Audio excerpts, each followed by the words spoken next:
ሰላም ጤና ይስጥልን አድማጮቻችን፣ ይህ እንግዲህ ሆርን ፍሪኩዌንሲ ኢንተርኔት ራዲዮ ነው።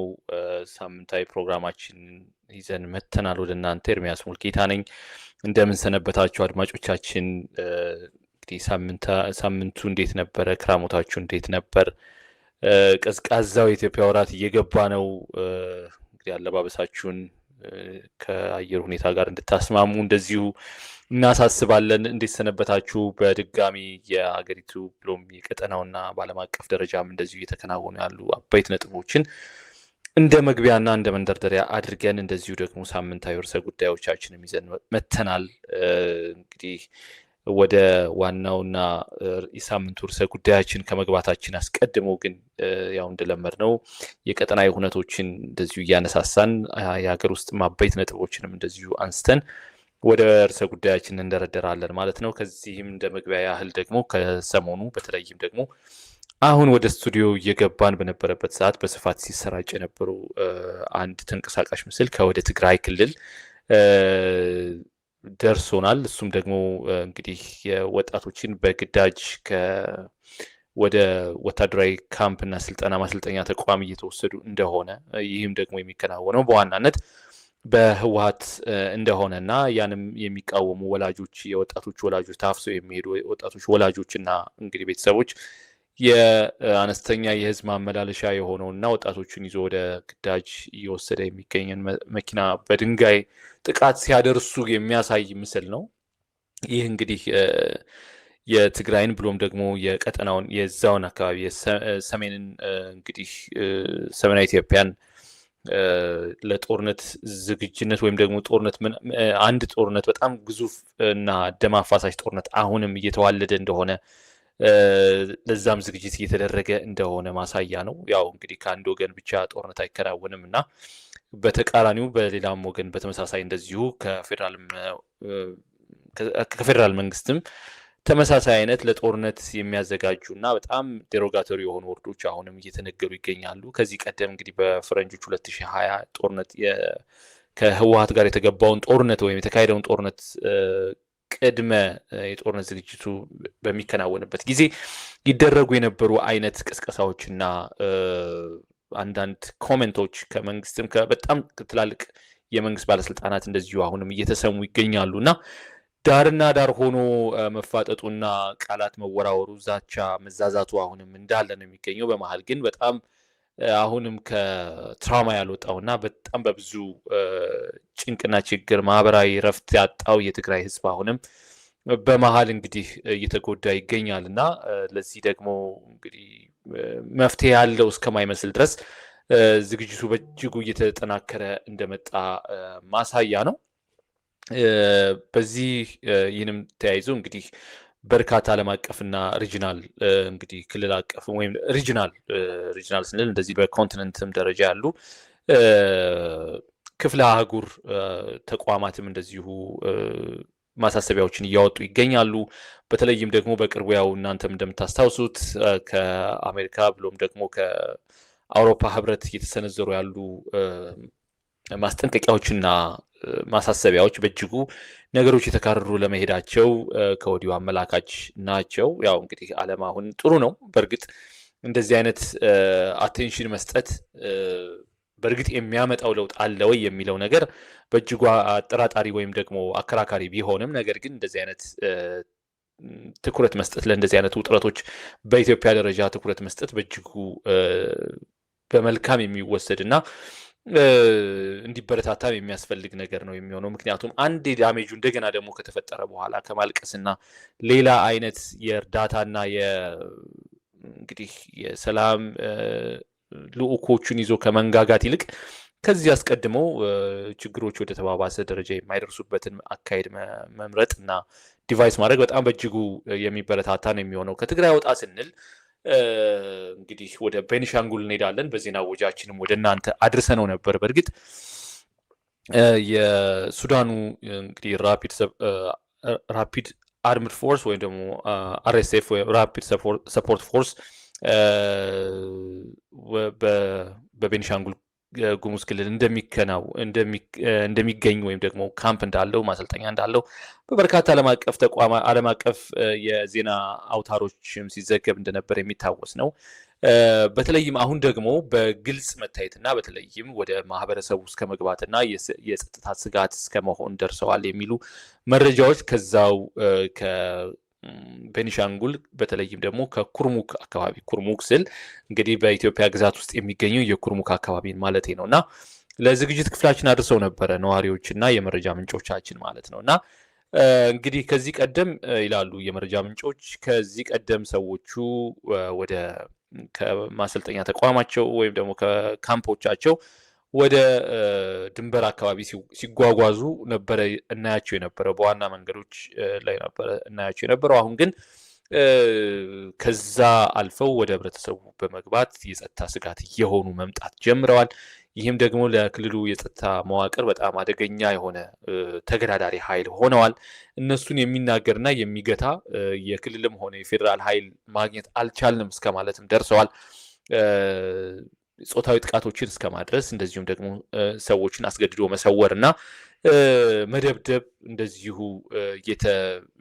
እየታዩ ያሉ ሁነቶች ናቸው። ይህ ከወዲሁ የማይገታ ከሆነ ግን አሁንም ተገዳዳሪ ኃይል እስካሁን ያለን ወይም ደግሞ እስካሁን የሚያስጨንቁን ታጣቂ ኃይላት በክልላችን ያሉ የታጣቂ ኃይሎች የሚያስጨንቁን ያልበቃን ይመስል አሁንም ሌላ ኃይል ከጎረቤት ሀገር በማስመጣት እንደዚሁ እንዴት እኛን ለጥቃት ይዳርገናል የሚል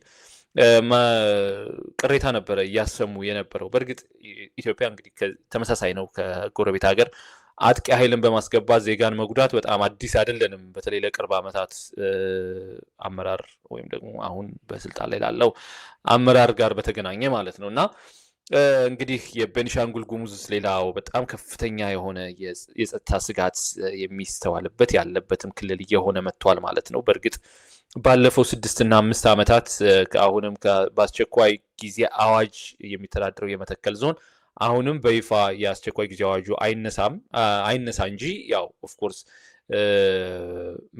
መቀጠሉ ወይም ደግሞ የአገልግሎት ጊዜው መቀጠሉ ግን አይታወቅም ነበረ። ስለዚህ አሁንም መተከል በጣም በትልቅ ስጋት ውስጥ እንዳለ እንረዳለን። ክልሉ ከጊዜ ወደ ጊዜ በጣም በከፍተኛ የጸጥታ ስጋት ውስጥ እየታመሰ የሚገኝ ክልል ሆኗል። ይህ ደግሞ በተለይም ደግሞ ከህዳሴው ግድብ መገኛ ክልል አንጻር ከመሆኑ ጋር ተያይዞ በጣም ከፍተኛ የሆነ ጥበቃ ሊደረግለትና የትኛውም አይነት ታጣቂ ቡድንም ሆነ ለሀገርና ለህዝብ ስጋት ይሆናል ተብሎ የሚታሰብ የታጠቀ ቡድንና ታጥቆ የሚንቀሳቀስ ኃይል አይደለም ከውጭ ሀገር ማስገባት ቀርቶ የሀገር ውስጥንም ኃይል እንግዲህ ዝም ማሰኘትና ቢቻል እስከ ማጥፋት ይደርስ መደረግ የነበረበት ስፍራ ነበር። ነገር ግን ይህ ሳይሆን ቀርቶ አሁን ሁነኛ መደባደቢያ ስፍራና የሌሎችም የፕሮክሲ ዋር ማካሄጃ ስፍራ ሆኗል ቤኒሻንጉል ጉሙዝ። ይህ በጣም በእጅጉ የሚያሳዝን ነው። ሌላ ወደ አማራ ክልል የሚወስደን መረጃ ነው። የአማራ ክልል በጣም በተደጋጋሚም ኦፍኮርስ ላለፉት 3 ዓመታት ከፍተኛ የሆነ ጦርነት ሲከናወንበት የነበረ ዓለምም ጆሮ የነፈገው ትኩረት የነፈገው ከፍተኛ ጦርነት ደም አፋሳሽ ጦርነት እየተከናወነ የሚገኝበትም ክልል ነው። በነገራችን ላይ በየትኛውም ክልል እንደዚህ አይነት መረጃ ሳደርስ ወይም ደግሞ ይህን ስቴትመንት ስል ምንም አይነት የጦርነት ትልቅና ትንሽ አለው እያልኩኝ ሳይሆን ነገር ግን በተካሄደበት ማግኒቲዩድ በአገልግሎት ላይ በዋሉ ተግባራዊ በተደረጉ የጦር አቅምና የጦር መሳሪያዎች አይነት በኢትዮጵያ ውስጥ በየትኛውም ክልል አልተካሄዱም። አማራ ክልል ውስጥ እየተደረገ እንዳለው የጦርነት ስፋትና አቅም ማለት ነው እና በጣም በርካታ አይነት በመቶዎች የሚቆጠሩ የድሮን ጥቃቶች ተከናውነውበታል። አሁንም እየተከናወኑበት ይገኛሉ እና ይህ ደግሞ ያው እንግዲህ እናንተም እንደምትከታተሉት አድማጮቻችን በርካታ የከፍተኛ የጦር አበጋዞችን የጦር መኮንኖችን ሳይቀር እንግዲህ ህይወት እየቀጠፈ የሚገኝ ጦርነት ነው የሚገኘው እና አማራ ክልል አሁንም ከፍተኛ የሆነ የጦርነት እንቅስቃሴዎች እየተከናወኑ ይገኛሉ። በጎጃም፣ በጎንደር፣ በወሎ እንዲሁም በሸዋ በሁሉም አካባቢዎች እንደዚሁ በጣም አስቸጋሪ የሆነ ጦርነት እየተከናወነ ነው የሚገኘው። ይህ ደግሞ እንግዲህ በነገራችን ላይ እንደዚህ ስንል በተለይም ደግሞ የእንቅስቃሴ አውታር በተለይ መንገዶች መዘጋታቸው በተለይም ከመሀል ሀገር ከአዲስ አበባ ጋር የሚያገናኘው መንገድ እና አማራ ክልል የሚያገናኘው በርካታ እገታዎች የሚከናወኑበት አካባቢ ስለሆነ ማለት ነው። በነገራችን ላይ ይህ ራሱን የቻለ ሌላ በጣም ከፍተኛ የሆነ የፖለቲካ እንደምታ እንዳለው መረዳት ያስፈልጋል። ምክንያቱም የዋና አውታር ወይም ደግሞ ዋና መንገድ የሚባለው እንግዲህ ከፍተኛ ዋና ሃይዌይ ነው ከአዲስ አበባ ጎጃም ጎንደር የሚዘልቀው መንገድ ማለት ነው። እና እንግዲህ በኦሮሚያ ክልል ሰላሌ አካባቢ ነው በብዛት እገታዎች የሚከናወኑበት የነበረው እና ከዚህ ጋር ተያይዞ እንግዲህ በርካቶች ያው አሁን በቅርቡ ደግሞ ብሌሙን ወደ ፋኖ ሺፍት እስከማድረግም የደረሱበት ነገር አለ። ሌሎቹም እንደዚሁ ደግሞ የኦነግ ሸኔ አባላት ናቸው የሚሏቸው ሰዎች ይህን ድርጊት እንደፈጸሙ ይታወቃል። ነገር ግን ማንም ያድርገው እንደዚህ አይነት ነገር ከመንግስት ያው ሊያጠፋው እንደሚገባና እንደዚህ አይነት ሰላምን የመመለስ የመንግስት ተቀዳሚ አሰራር ነው ስንል ቆይተናል። ነገር ግን ይህ የፖለቲካ እንደምታ ምንድን ነው ስንል የህዝብ ለህዝብ መገናኘት እና የህዝቦች ተዘዋውሮ መኖር ወይም ደግሞ በነፃነት የመዘዋወር መብታቸው መገደብ አንደኛውና ትልቁ የሚጎዳው የህዝብ ለህዝብ ትስስርን በእጅጉ የሚጎዳ እንደሆነ እንደዚሁ ማሳያ ነው። ቀደም ሲል በጣም የኢህአዴግ መንግስት ይወቀስበት የነበረው ኦፍኮርስ በጣም ከፍተኛ የሆነ የመንገድ ኢንፍራስትራክቸር የሰራ መንግስት ነው ኢህአዴግ። በጣም በዚህም የሚመሰገን መንግስት ነው። ነገር ግን አንዳንድ አካባቢዎች በጣም አጫጭር መንገዶች መውጣት እየቻሉ ነገር ግን በመንገድ ባለመሰራቱ ምክንያት የህዝብ ለህዝብ ግንኙነቱ በእጅጉ የተጎዳባቸው አካባቢዎች በተለይም በአማራ ክልሎች እንደዚሁ ማየት ችዬ ነበረ። በአንዳንድ ስፍራዎች ለስራ በተንቀሳቀስኩባቸው አካባቢዎች ማለት ነው እና ያኔው መንግስት እንግዲህ መንገድ አልገነባም፣ ይህን ወረዳ ከዚህ ወረዳ ጋር የሚያገናኝ መንገድ አልተገነባም። በዛ ምክንያት ደግሞ የህዝብ ለህዝቦች ግንኙነትና አንድነት እየተጠናከረ አይደለም የሚል ወቀሳ ይሰማበት ነበር። ለዚህ ማሳያ ባለሳሳት እንግዲህ ከዱርቤቴ ገለጎ ወደ መተማ የሚወስደው መንገድ አሁን እንደተጀመረ አውቃለሁ። ምን ደረጃ ላይ እንደደረሰ አላውቅም። ነገር ግን በጣም የአንድ ሰዓት የሁለት ሰዓት መንገድ የነበረው እስከ ግማሽ ቀን ይወስድ እንደነበረ አስታውሳለሁ። እና በእንደዚህ አካባቢዎች ለምንድን ነው ሲባል ያው ኦፍኮርስ እንደዚህ ቅድም እንዳልኩት የፖለቲካ እንደምታ አለው። ህዝብ ለህዝብ ግንኙነት እንዳይመሰረትና እንዳይፈጠር እንዳይጠነክር የሚል ነው፣ የፖለቲካል ውሳኔ ነው የሚሉ ሀሳቦች ይስተጋቡበት ነበር። የአሁኑ ደግሞ ኦልሬዲ እንግዲህ የመንገዶች ተሰርተዋል።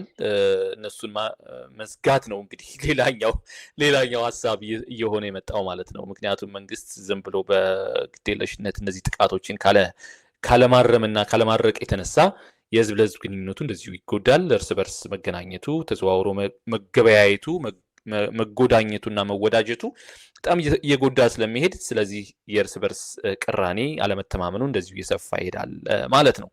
ሌላው እንግዲህ ከሀገር ውስጥ ይህን ካልን ወደ ቀጠናዊ ጉዳዮች እንሄዳለን። ወደ ኡጋንዳ የሚወስደን አለ። በተለይ በቅርቡ እንግዲህ የኡጋንዳ አርሚ ቺፍ ካንሪጋባ እንግዲህ የኔሽን ሚዲያ ግሩፕ ንብረት የሆነውን ኤንቲቪ ዩጋንዳ እና ሞኒተርን ዘግተዋል። እነዚህ ሚዲያዎች ተዘግተዋል። ያው እንግዲህ በጣም የተለመደ የአምባገነኖች መለያ ነው። እንግዲህ ኔሽን በጣም ከፍተኛ የሆነ በኢስት አፍሪካ ኢስትና ሴንትራል አፍሪካ ላይ በጣም ተደማጭ በጣም ተጽዕኖ ፈጣሪ የሆነ የሚዲያ ግሩፕ ነው። በኡጋንዳ፣ ኬንያ፣ ታንዛኒያ እና ሩዋንዳ በጣም በስፋት የተሰራጨ ወይም ደግሞ ኦፕሬሽናል የሆነ የሚዲያ ተቋም ነው። በዋና እንግዲህ የሄድኳርተሩ ኬንያ ናይሮቢ ነው የሚገኘው። በአካል ተገኝቼም ለመጎብኘት ችዬ ነበረ። በአንድ የሬዲዮ ሾውም ላይ እንደዚሁ እንግዳ ሆኜ መቅረብ ችዬ ነበር እና በስፍራው በ2022 አካባቢ እና በጣም ከፍተኛ ተደማጭ እና ተጽዕኖ ፈጣሪ በተለይም ደግሞ የዲፕሎማት ማህበረሰቡ ደግሞ ቀንና ሌሊት በአትኩሮት የሚከታተለው የሚዲያ ተቋም ነው እና ወደ አንድ ሰዓት አካባቢ በጣም ሂውጅ ተቋም ነው። በነገራችን ላይ እዚህ ጋር ለእናንተም ለማስረዳት ያህል ኔሽን ሚዲያ በጣም ግዙፍ ተቋም ነው። በተለይም ደግሞ ኬንያ የሚገኘው ዋና መስሪያ ቤቱ ወደ አንድ ሰዓት የሚፈጅ ከዛም በላይ ይመስለኛል ባልሳሳት ጎብኝተን ስንጨርስ 1 ሰዓት ይፈጅ ነበረ። የሚዲያ ተቋሙ በጣም ሰፊ ነው፣ ሂውጅ ነው። እያንዳንዱ ዲፓርትመንት መጎብኘት በጣም ደስ የሚያሰኝም ነበር። በነገራችን ላይ በ24 ሰዓት ሽፍት ነው የሚሰራው። በአንድ ሽፍት ብቻ ወደ 80 ጋዜጠኞች ባንድ ላይ ይሰሩ እንደነበረ እንደዚሁ መታዘብ ችዬ ነበርና በጣም በእጅጉ በጣም የተደመምኩበት ስፍራም እንትን ወቅትም ነበረ እና አጋጣሚም ነበርና የጉብኝት በምናደርግበት ጊዜ በአንድ ሾው ላይ ለመቅረብ እድሉ ገጥሞኝ ነበረና በተለይም ደግሞ ከራሽያና ዩክሬን ዋር ጋር በተገናኘ ይካሄድ የነበረውን የሚስኢንፎርሜሽን ጋር በተገናኘ ነበረ እንደዚሁ መረጃዎችን ስንለዋወጥ የነበረውና እንግዳሙኝ የቀረብኩበት ስፍራም እሱ ነበረ። ከኢስት አፍሪካ ነው የነበርኩ ከምዕራብ አፍሪካም እና እንደዚሁ ከጆርጂያ ሀገር የመጣች አንዲት ጋዜጠኛም እንደዚሁ ነበርና ውይይት አድርገን ጨርሰን ውይይታችን አየር ላይ ከዋለ በኋላ ናይሮቢ የሚገኝ የሩሲያ ኤምባሲ በጣም ወደ ኔሽን ሚዲያ እንደሄዱና የተናገርነውን እንግዶች ሆነን የቀረብነውን ሀሳቦቻችንን ለምን አስተጋባችሁ የሚል መረጃ የሚል አይነት ጥያቄ ኮንፍሮንት እንዳደረጓቸው ለኤዲተሮችም እንደዚሁ መረጃው ደርሶን ነበርና ይህን ያህል ነው። በጣም ተጽዕኖ ፈጣሪ ነው። በአጭር ጊዜ በጣም ብዙ የዲፕሎማት ማህበረሰቡ ሪያክት ሊያደርግበት የሚችል አይነት በጣም ትልቅ ተጽዕኖ ፈጣሪ ሚዲያ ነው ኔሽን ሚዲያ። ይህ ኔሽን ሚዲያ ነው እንግዲህ በኡጋንዳ ከ2006 ጀምሮ በተለይ ኤንቲቪ ዩጋንዳ 2006 ዓ.ም ጀምሮ በፈረንጆች ኦፕሬሽናል የነበረ ተቋም ነው። ይህ እንግዲህ እንዲቋረጥ ተደርጓል። ማኔጂንግ ዳይሬክተሯም እንደዚሁ እየተሳደደች ትገኛለች ማለት ነው እና በጣም አሳሳቢ ሁኔታ ነው። ሌላው ወደ ደቡብ አፍሪካ የሚወስደን መረጃ ነው። እንግዲህ ኢትዮጵያውያን ከቀናት በፊት ያው አልቲሜተሙ አልቋል።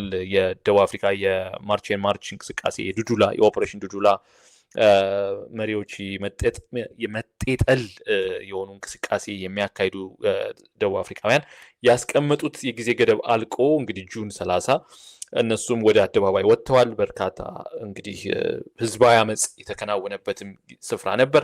ከዛ አስቀድሞ የሳውዝ አፍሪካ መንግስት ምንም አይነት ያው ሰላማዊ ሰልፍ ማድረግ መብታቸው እንደሆነ ነገር ግን በምንም አይነት የቫንዳሊዝም ላይ እንዳይሰማሩ ግን ጥንቃቄ እንዲያደርጉ በጣም ማስጠንቀቂያ ሰጥቶ እንደነበር የሚታወስ ነው። ያንም ተከትለው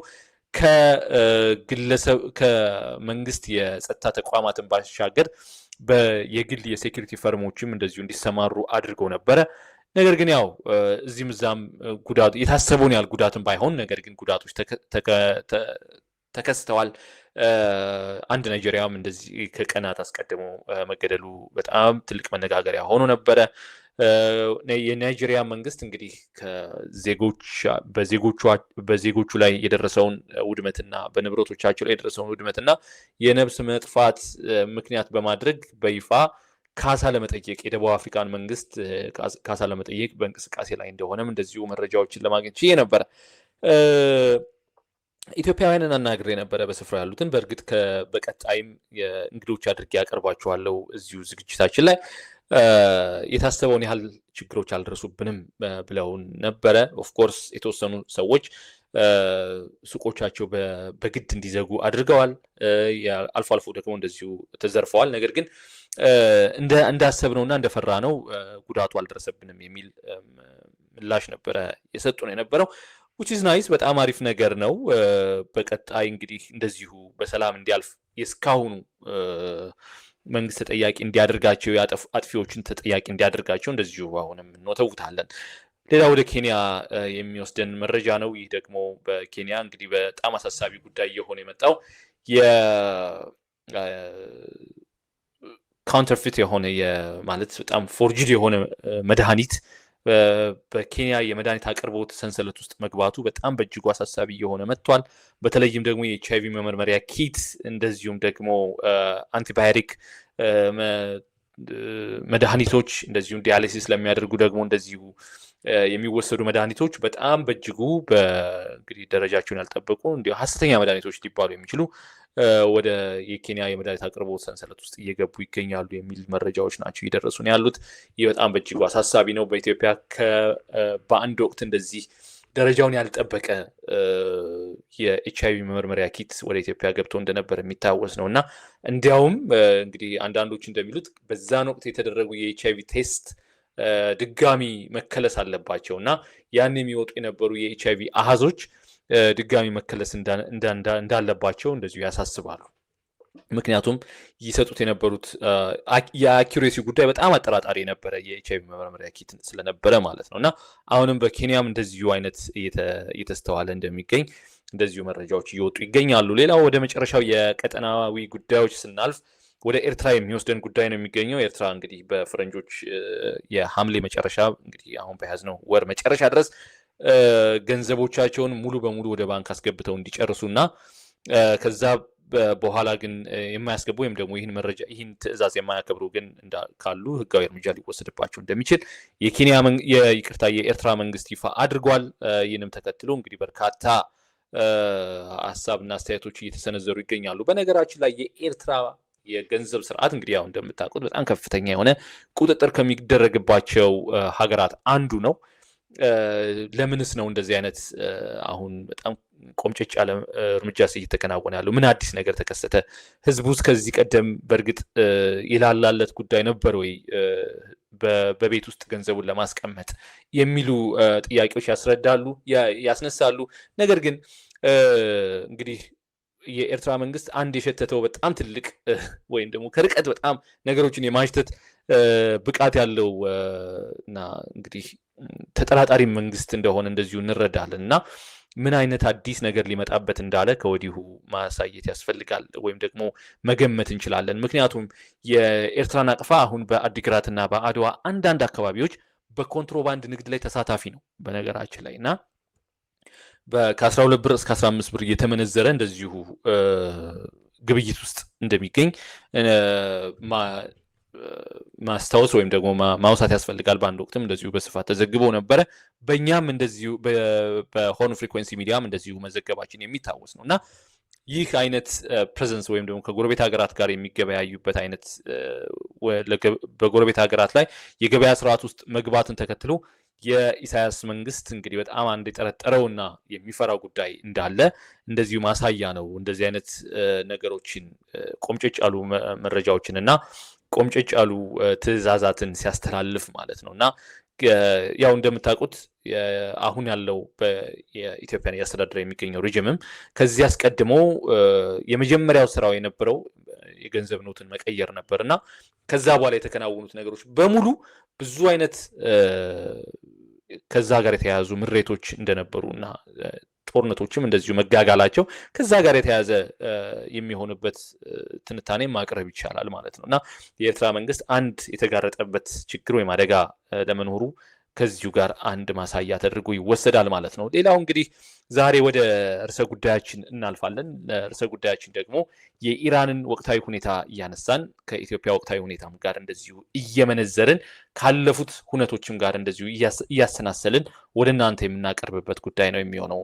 በዚህ ጋር በተገናኘ ከኢራን ምን እንማራለን? በእርግጥ እስኪ እንዲያው ካለፉት ኢራን ያው የዓለምን ጦርነት የተዋጋችው ሁላችንም እንደምናውቀው የዓለምን ጦርነት የተዋጋችው በጣም በእርግጥ አሜሪካ በዚህ ዙር ከተዋጋችበትና ዳይሬክትሊ ከተሳተፈችበት ጦርነት ብቻዋን በሚባል ደረጃ የተሳተፈችበትም ማለት ያለምንም ድጋፍ ምንም እንኳ ኦፍኮርስ ከእስራኤል ጋር ቢሆንም በጥምር የተዋጋችው ነገር ግን የዓለም አቀፍ ሀገራት ወይም ደግሞ ከዚህ በፊት የአሜሪካ አጋር ናቸው ተብለው የሚታሰቡ ሀገራት ግን ትኩረት የነፈጉበት የአየር ክልላቸውን ሳይቀር የነፈጉበት እና ከዚህ በኋላ የራስሽ ጉዳይ ነው አንቺ ያለሽበት እንደገባሽበት ተወጩ የሚል አይነት እንደምታ ያለው ምላሽ የሚያገኘችበት ብቸኛው ጦርነት ይመስላል ከቅርብ ዓመታት ወዲህ እና ያው ኦፍኮርስ ሁላችንም እንደምናውቀው አፍጋኒስታን ሲባል ሁሉም ተንጋግቶ ይገባል። ኢራን ሲባል ኢራቅ ሲባል እንደዚሁ እና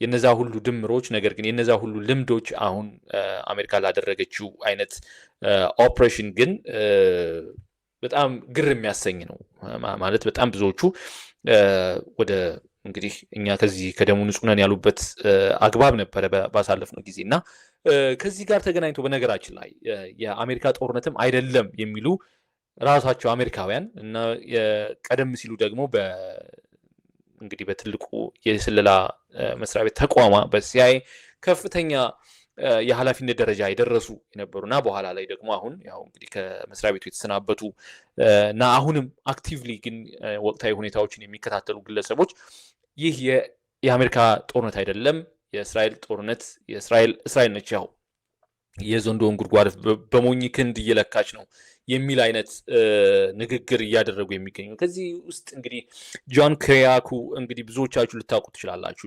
ጆን ኪሪያኩ በ72 ሀገራት ውስጥ የሲአይኤ ኦፕሬቲቭ ሆኖ ያገለገሉ ግለሰብ ናቸው። በጣም ረጅም ዘመን በተለይም ደግሞ መካከለኛው ምስራቅን በውል የሚረዱ ግለሰብ ናቸው። ከአልቃይዳም ጋር በጣም የአልቃይዳን እንቅስቃሴ በቅርበት ይከታተላሉ ከሚባሉ በርካታ የአልቃይዳ ኦፕሬሽኖችን ካከሸፉ በጣም ግዙፍ ኦፕሬሽኖች አሜሪካ በውጭ ሀገራት ሶይሎች ላይ ከሰራቻቸው ኦፕሬሽኖች ጀርባ በጣም ትልቅ አርክቴክት ሆነው ያገለገሉ ግለሰብ ናቸው። ከዛ በኋላ ግን ወተርቦርድ ቶርቸርን በጣም በማጋለጥ እና ከፍተኛ የውስጥ ሚስጥርን በማውጣት እንግዲህ ለህዝብ ይፋ በማድረግ ከዛም በኋላ ደግሞ ወደ እስር በመጋዝ 2 ዓመት በእስር ያሳለፉን ግለሰብ ናቸው ጆን ኪሪያኩ። እና እንግዲህ ለማግኘት ሞክረን ነበረ። በነገራችን ላይ ምላሽ አልሰጡንም። ኢሜል ጽፈንላቸዋል፣ እንደ ዝግጅት ክፍል ማለት ነው። ኢሜል ጽፈንላቸዋል። ምናልባት እርሳቸው እሺ የሚሉን ከሆነ ኦፍኮርስ ብዙ ፖድካስቶች ላይ ይቀርባሉ እና እሺ የሚሉን ከሆነ ግን ወደ እናንተ ማቅረብ እንሞክራለን። እና እርሳቸው የሚሉት ኢራን ለአሜሪካ በጣም አደጋ ሆነ አታውቅም በህይወቷ ነው የሚሉት። ማለት በኢን ሂስትሪ በታሪክ የኢራን የአሜሪካ ስጋት ሆነ አታውቅም። አሜሪካን አታክ ሊያድርግ የሚችል ወይም በአሜሪካ ግዛት ውስጥ አደጋ ሊጥል የሚችል መሳሪያም የላትም ይላሉ። እዛ ድረስ የሚደርስ ሎንግ ሬንጅ መሳሪያ የላትም። ያ ቢሆን ኖሮ ያ መሳሪያ ቢኖራት ኖሮ ኢራን እስካሁን አትመለስም ወይም ደግሞ እስካሁን አደጋ ትጥል ነበረ የሚል አይነት ትንታኔም እንደዚሁ ያቀርባሉ። የሆነ ሆኖ የኢራን ኦፕሬሽን ወይም ደግሞ አሜሪካ በኢራን ላይ ያካሄደችው ኦፕሬሽን ከዛ በኋላ እንግዲህ ብዙዎችን ሺዎችን ለእልቂት ከዳረገ በኋላ ያው ዴስካሌት እያደረገ ይገኛል። በርካቶች ያው እንግዲህ እንደሚሉት ደግሞ ኢራን አሸንፋለች ይላሉ። ምክንያቱም ያው ኦፍ ኮርስ እኔም የምጋራው ነገር ነው። በእርግጥ አንዳንድ ተርሞችን ስናያቸው እንግዲህ የመግባቢያ ሰነድ ተብሎ ከወጡትና ነጥቦች እንደ መግባቢያ ነጥቦች ከወጡት ውስጥ ስናያቸው የተወሰኑት በአመዛኙ ኢን ፌቨር ኦፍ ኢራን ሊደረጉ ወይም ደግሞ ሊፈረሙ የሚችሉ ይመስላሉ።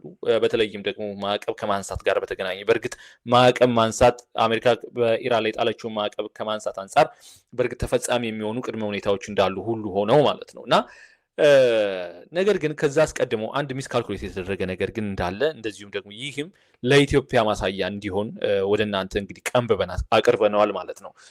ሌላው ምንድነው በዋናነት ከጦርነቱ መጀመር አስቀድሞ አመት ከዛም ደግሞ ቀረብ ሲል ከወራት አስቀድሞ በኢራን በጣም ተደጋጋሚ የሆኑ ህዝባዊ አመጾች እዚህም እዛም ይታዩ እንደነበር የሚታወስ ነው እና በተለይም ደግሞ የምዕራባውያን መንግስታት ህዝባዊ አመጹን ከሂውመን ራይትስ እንቅስቃሴ ጋር በማገናኘት በጣም የአያቶላ ሆሜኒን እንግዲህ የተገደሉትን በጦርነት ውስጥ የተሰዉትን ማለት ነው እና የእርሳቸውን አመራር እና ያለውን አገዛዝ በእጅጉ ይቃወሙበት የነበረ እና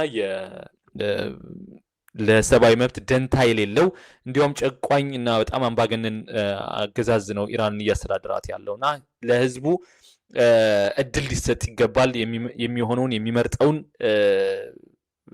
ይመራኛል ያለውን ሊመርጥ ይገባዋል የሚሉ በጣም ትልቅ አድቮኬሲ በተለያዩ ሀገራት በኢራን ብቻ ሳይሆን ኢራን የተጀመረውን ህዝባዊ አመጽ በተለያዩ ሀገራትም እንዲቀጣጠል አድርገው ነበረ። በነገራችን ላይ በተለይም ደግሞ ኢራናውያን በስደተኝነት ወይም ደግሞ በጥገኝነት የሚኖሩባቸው ሀገራት ኢንክሉዲንግ እኛ የምኖርበትን አሁን እኔ የምኖርበትን በተለይ ለማሳያም እኔ የምኖርበት የኤድመንተን ከተማ በጣም በየሳምንቱ በሚባል ደረጃ የአያቶላ ሆሜኒን አስተዳደር የሚቃወሙ ኢራናውያን ሰልፍ ያደርጋሉ፣ በአደባባይ ሰልፍ ያደርጋሉ ኤቭሪ ዊክ በሚባል ደረጃ ማለት ነው እና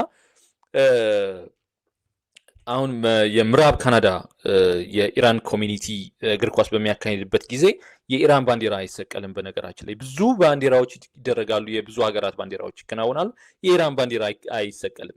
ይህ የሚሆነው ደግሞ በባንዲራው ላይ መግባባት ስለሌለ ማለት ነው እና በጣም ከፍተኛ የሆነ እንትን ህዝባዊ ተቃውሞ በሀገር ውስጥም በውጭ የሚከናወን ነበር። ይህን ህዝባዊ ተቃውሞ ካፒታላይዝ ከማድረግ አንጻር የአሜሪካ መንግስት የተከተለው አካሄድ ግን በጣም በእጅጉ ነጥብ የሚያስጥለው ሆኖ ተገኘ። ማለት ይህ ህዝባዊ አመፅ ትንሽ ገፋ ብናድርገው ያለውን መንግስት ቶፕል በማድረግ ራሱ እኛ የምንፈልገው አይነት መንግስት ህዝባዊ መንግስት ሊመሰረት ይችላል የሚል ካልኩሌት ተደርጎ የተከናወነ ይመስለኛል። ነገር ግን የሄዱበት መንገድ ግን ወይም ተግባራዊ ያደረጉበት መንገድ ግን በእጅጉ የተለየ ነበረ። ከዛ በኋላ ምንድን ነው የተደረገው? ያው እንግዲህ ሁላችንም እንደምናውቀው ከ3400 እስከ 3600 የሚሆኑ ንጹሃን ሰዎች ተገድለዋል። ኢንዲስክሪሚኔት አታክ ነው የተደረገው። ስለዚህ ያው ባልኩት ከ3400 እስከ 3600 የሚደርሱ ኢራናውያን ተገድለዋል። ከዛ ውስጥ 1700 የሚሆኑት እንግዲህ እንደ አልጀዚራ ዘገባ 1700 የሚሆኑት ንጹሃን ናቸው። 254 እና ከዛ በላይ የሚሆኑት ደግሞ ህፃናት ናቸው ብሎ ይዘግበዋል። ሶ እንደዚህ አይነት ኢንዲስክሪሚኔት አታክ ሲደረግ ኢራናውያን ካያችሁ ተቃውሞው በአንድ ጊዜ ነው የጠፋው። ማለት በጣም በሚያስደነግጥ ሁኔታ፣ ምዕራባውያንም በሚያስደነግጥ ሁኔታ፣ አሜሪካ ካልኩሌት ካደረገችበት በጣም ፍጹም በተቃራኒ በሆነ ሁኔታ የህዝባዊ አመፁ ጠፋ። እንዲያውም አሁን ካለው የኢራን መንግስት ጋር የወገኑ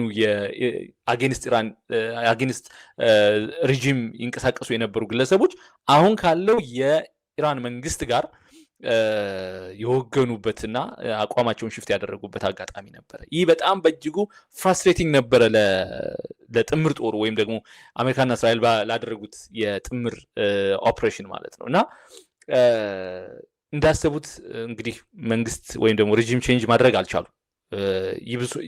ይባስ እንዲያውም የዓለምን የንግድ ምህዋር በጣም ቾክ ሊያደርግ በሚችል ሁኔታ ስትሬት ኦፍ ሆርሙዝን የተዘጋበትም አጋጣሚ ነበረ።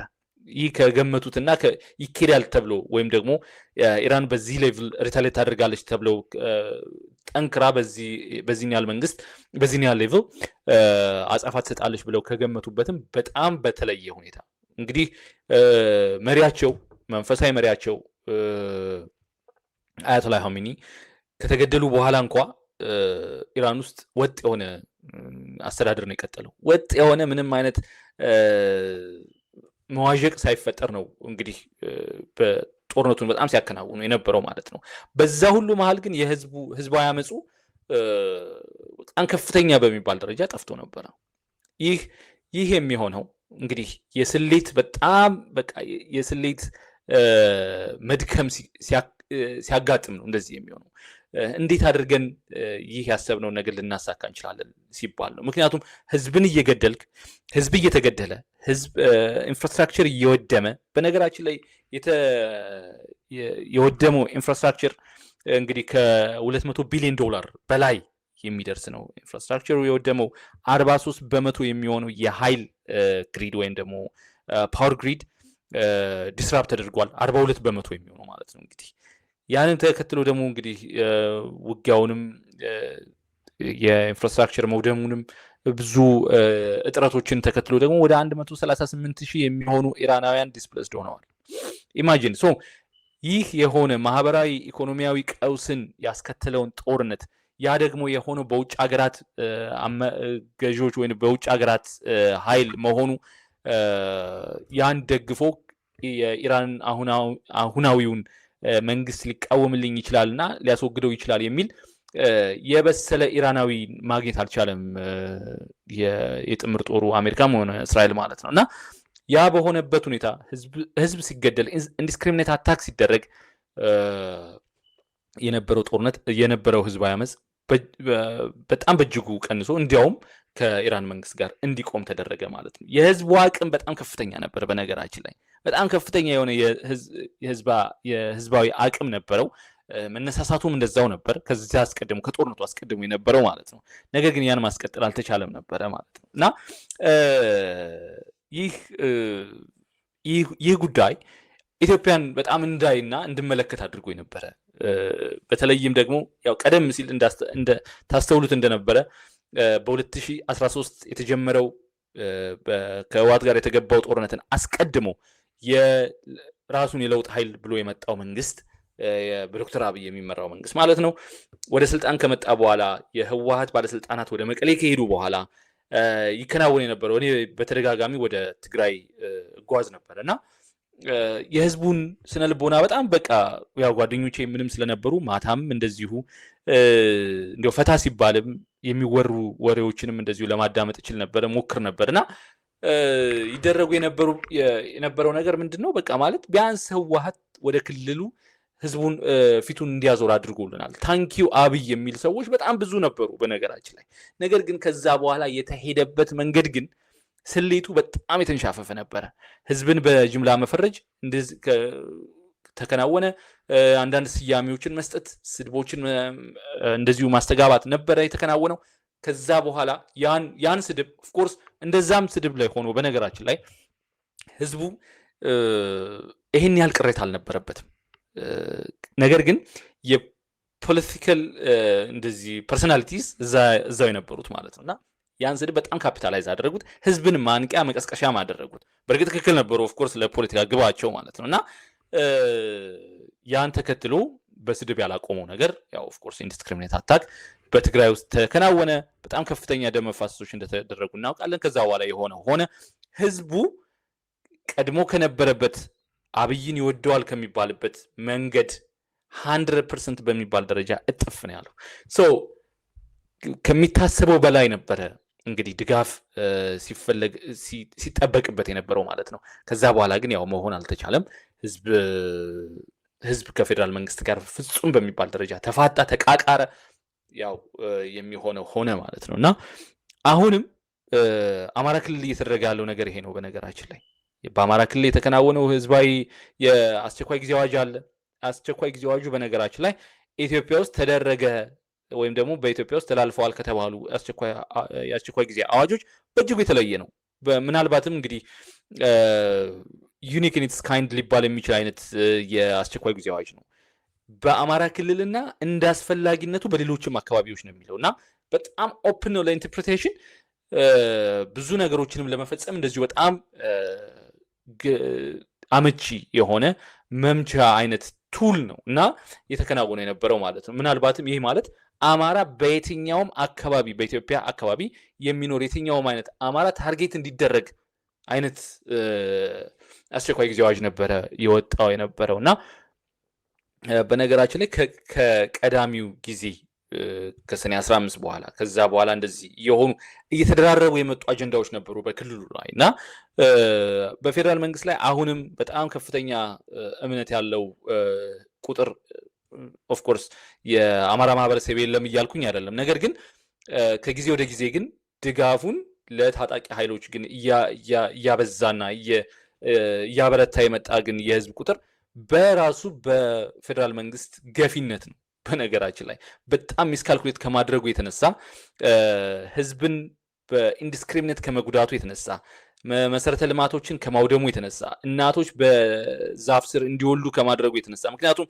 ጤና ተቋማት እየተጎዱ ስለሆነ እየፈረሱ ስለሆነ ማለት ነውና ይህ በሆነበት ሰዓት የህዝብን ድጋፍ ማግኘት ከፌደራል መንግስት የሚታሰብ አይደለም ከዚህ በኋላ በነገራችን ላይ ምናልባትም ሊታረም የሚችልና ወደ ኋላ ሊመለስ የሚችልም እንዳልሆነ ግን አሁንም ማሰብ ያስፈልጋል አይቻልም በቃ ከዚህ በኋላ የተሄደበት መንገድ በጣም ረጅም ነው በጣም ብዙ መቃቃሮች በጣም ብዙ ደም መቀባባቶች ነው የተከናወነው ማለት ነውና የፌደራል መንግስት እውነተኛ ሪኮንሲሊዬሽን ኢትዮጵያ ውስጥ እንዲኖር ካስፈለገ ስልጣንንም ለድርድር በማቅረብ እንደዚሁ ማድረግ ይቻላል ነገር ግን እንዳልኩት የኢራን ላይ የታጣው አይነት የጥምር ጦሩ አሜሪካና እስራኤል ያደረጉት አይነት ሚስካልኩሌሽን በፌደራል መንግስቱ ከዚህ ቀደምም ተደርገው ነበር አሁንም እየተደረገ ነው የሚገኘው በነገራችን ላይ አሁን ያው መግቢያችን ላይ እንዳየነው የህወሓት አመራሮች ወጣቱን እያፈሱ ነው በግዳጅ ወደ ጦርነት እየወሰዱት ነው ምናምን የሚሉ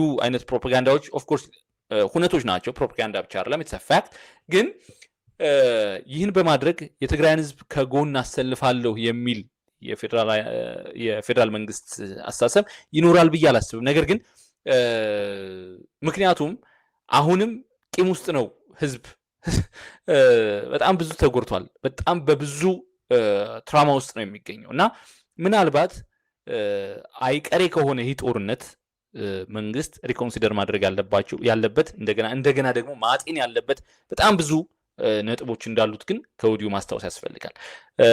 በተሄደበት መንገድ ኦፍኮርስ የህወሓት አመራር ወይም ደግሞ አሁን ያለው የትግራይን እያስተዳደረ የሚገኘው ቡድን የፌዴራል መንግስት በሚያውቀው መንገድ ነው እየሄደለት የሚገኘው። በነገራችን ላይ ጦርነት ነው የሚያውቀው የፌዴራል መንግስት። አዎ በቃ ያኛውም ቡድን እንደዚሁ በጦርነት ነው በሚያውቀው መንገድ ነው እየሄደለት ያለው።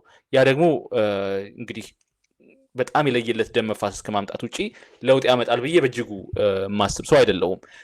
ነገር ግን ህብረተሰብን ወይም ደግሞ የትግራይን ማህበረሰብ ከጎኔ አሰልፋለሁ የሚል መንግስት ካለ አሁን ምናልባትም እንግዲህ በስሌት መዋዠቅ ውስጥ የሚገኝ ካለፈው ስህተቱ የማይማር ሊሆን ይችላል ብዬ አስባለሁ ማለት ነው። ለስካሁኑ ያለን እንግዲህ ለዚህ ሳምንት ያስቀመጥነው ርዕሰ ጉዳይ ይህን ይመስላል። እስከ ሳምንት መልካም ሳምንት እንመኝላችኋለን። በዚህ አጋጣሚ አንድ ለአድማጭ ተመልካቾቻችን ተከታታዮቻችን ይቅርታ ተመልካቾቻችን አይደላችሁም ማስተላለፍ የምፈልገው መልእክት አለኝ። የሆርን ፍሪኩዌንሲ ዌብሳይት ኦፍ ኮርስ ይፋ እንደሆነ ከዚህ በፊት አናውንስ አድርገናል። አሁንም ደግሞ በአምደኝነት እኛ ጋር መስራት የምትፈልጉ ሰዎች ከየትኛውም የዓለም ክፍል ላላችሁ ግለሰቦች እንግዲህ ጽሁፎቻችሁን እንድትልኩልንና ቀጣይ ሁኔታዎችንም እንደዚሁ መወያየት እንድንችል ወደ እናንተ እንግዲህ ጥሪዎቻችን እናስተላልፋለን። በኢሜይል አድራሻችን thehornconnect@gmail.com ላኩልን ጽሁፎቻችን። እንደዚሁም ደግሞ በማህበራዊ ድረገጾቻችን በኤክስ እና በፌስቡክ አካውንቶቻችን እንደዚሁም ደግሞ በሰብስታክ ፕላትፎርሞች ዜናዎቻችንን ተከታተሉ፣ አጋሩ፣ ሼር አድርጉ። ሀሳብ አስተያየቶቻችሁን እንደዚሁም ደግሞ የዜና ጥቆማዎቻችሁንም ወደኛ ላኩልን። እንግዲህ ሳምንት በሌላ ርዕሰ ጉዳይ ወደ እናንተ እንቀርባለን። እስከ ሳምንት መልካም ሳምንት።